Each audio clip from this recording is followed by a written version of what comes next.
Yeah, you're right. The domesticated pigeon used to be something that you could keep as a pet. And not only that, it used to be something that you could farm.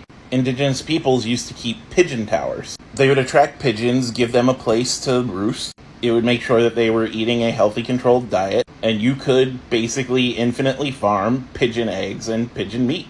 And guess who put a stop to that? Good old colonizers. They hunted certain breeds of pigeon to extinction, used passenger pigeons for communication, and weren't even particularly aggressive toward the species. Some actually did end up farming them, but as time went on, they were looked at more as a nuisance than as a renewable source of food. And we saw the pigeon evolve, as animals tend to do, to a more scavenger-oriented species, which gives rise to the sort of pigeon that we see today. Though you can still find pigeon farming towers in places like Egypt and India, but they're rare there too.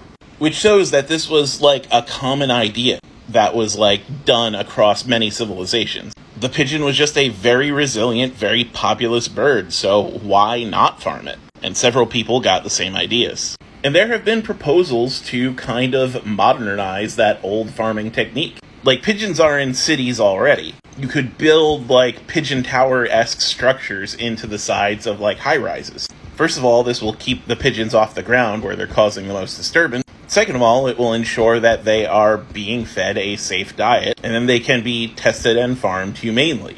And that would dedicate basically all this space that we dedicate to urban living to farming as well.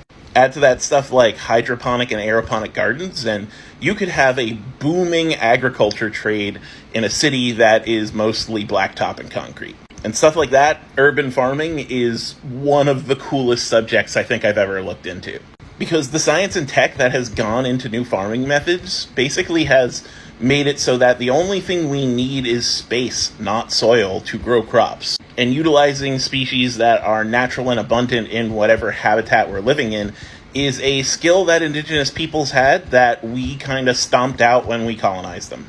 And it's definitely a skill that can be revived in a modern capacity. In a perfect world, every living space could also double as a farming space without it taking up any extra notable space or putting any responsibility on the tenant. And I think that would be pretty cool.